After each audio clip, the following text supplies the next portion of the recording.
हम लोग SIAM house से हैं। मैं बहुत एक्साइटेड फील कर रही हूँ क्योंकि मैं पहली बार यहाँ आई हूँ।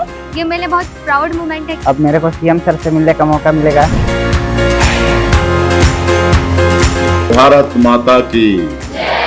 आप सभी लोगों का मुख्यमंत्री निवास में मैं हृदय से अभिनंदन करता हूं, स्वागत करता हूं।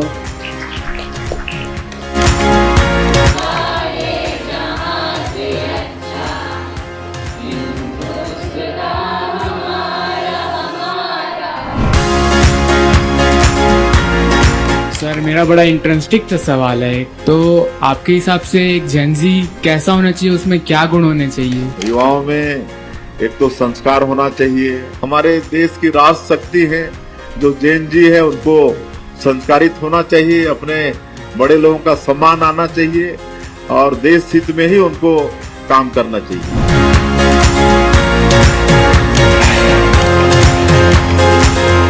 12वीं के बाद ग्रामीण क्षेत्र के छात्रों को उच्च शिक्षा प्राप्त करने के लिए कैसी मदद मिल सकती है और तेजी से मिल सकती है?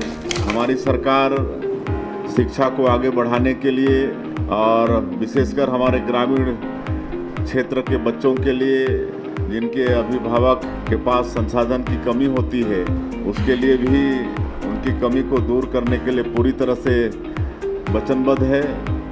एक तो ये प्रयास जैसी संस्था भी उसी का एक पार्ट है। शिक्षा लोन की भी व्यवस्था है, स्कॉलरशिप की भी व्यवस्था है और कई विभाग हैं जैसे श्रम विभाग वगैरह से अगर आपके परिवार का, आपके माता पिता श्रम में पंजीयन कराते हैं तो श्रम विभाग से विदेश तक अगर उनका बच्चा पढ़ने के लिए जाता है तो श्रम विभाग और प्रदेश की सरकार उसका पूरा खर्चा वहन करती है। किसी भी कोई तरह के हमारे बच्चों को आगे असुविधा न हो, संसाधन की कमी उनके शिक्षा में बाधक नहीं बने, इसके लिए सरकार पूरी तरह से वचनबद्ध है।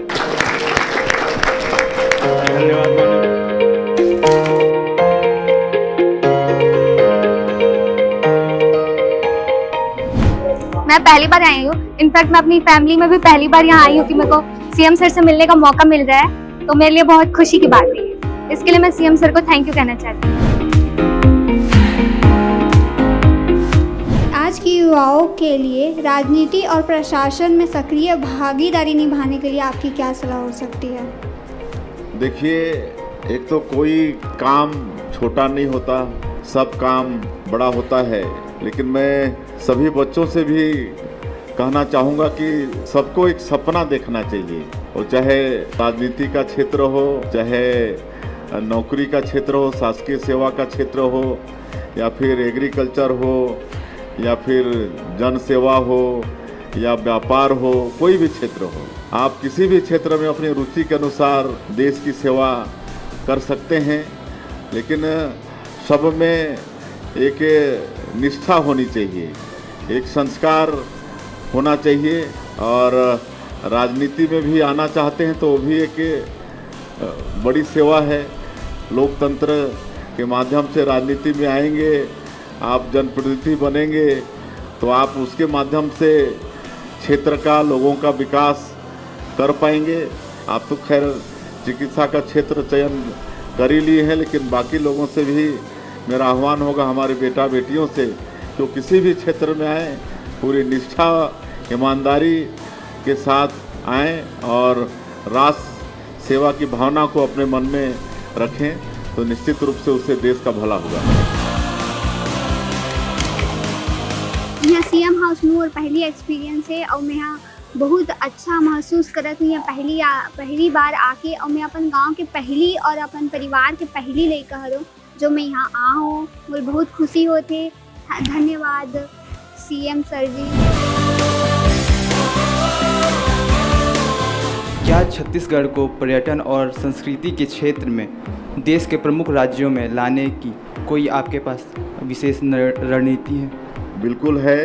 पर्यटन की तो हमारे छत्तीसगढ़ में अपार संभावनाएं हैं, चाहे वो सरगुजा का क्षेत्र हो, चाहे बस्तर का क्षेत्र हो, मतलब अनेकों वाटरफॉल्स हैं। और आप लोगों को ये भी मालूम है कि नहीं, जो विश्व पर्यटन संस्थान है वो 60 देशों में 20 बेस्ट विलेज का पर्यटन के हिसाब से चयन किया है।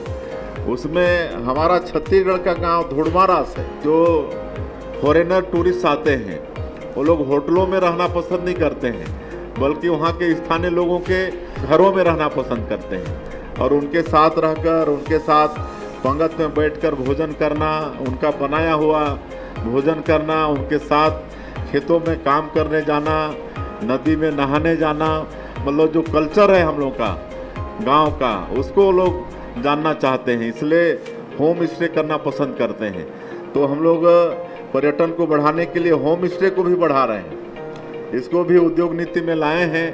ये जो नक्सलवाद खत्म हुआ है, इतने में ही टूरिस्टों की संख्या हजारों में बढ़ गया है।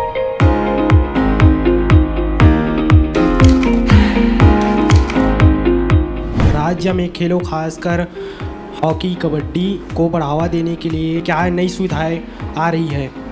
आपको मालूम होगा तो हमारी छत्तीसगढ़ की एक बेटी ज्ञानेश्वरी यादव, वो वेट लिफ्टिंग सिल्वर पदक तो जीती है। तो पहले तो छत्तीसगढ़ सबसे सब सोच भी नहीं सकते थे। हम लोग खिलाड़ियों को संसाधन देंगे, वातावरण देंगे, तभी वो लोग अच्छा खेल पाएंगे। इसके लिए माननीय प्रधानमंत्री जी खेलो इंडिया और फिट इंडिया ये कार्यक्रम चला रहे हैं देश के अंदर में। खेलो इंडिया के तहत अभी अभी आप लोगों को मालूम होगा कि ट्राइबल का राष्ट्रीय गेम यहाँ पर हुआ और हम लोग खेलो इंडिया के माध्यम से जगह जगह खेल का अधोसंरचना का विकास कर रहे हैं। एक खेल अलंकरण समारोह होता है, वो पिछली सरकार में बंद था, कहना नहीं चाहिए, लेकिन उसको फिर हम लोग चालू किए हैं। और खेल अलंकरण समारोह में जो भी प्रदेश के खेल के क्षेत्र में टैलेंट हैं उनको हम लोग आर्थिक सहयोग भी करते हैं और प्रशस्ति पत्र भी देते हैं।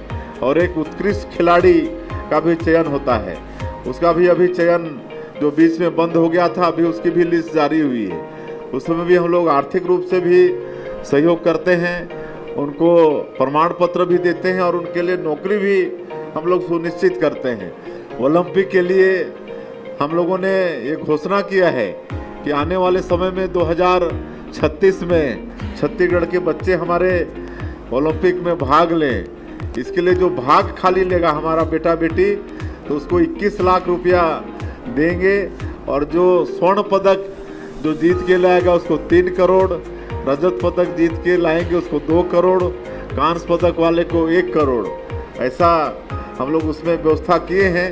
और उनको पहले भी संसाधन, कोई भी खेल में अगर टैलेंट है तो उसको किसी भी तरह से संसाधन की कमी नहीं हो। तो ये सब हम लोग खेल को आगे बढ़ाने के लिए कर रहे हैं।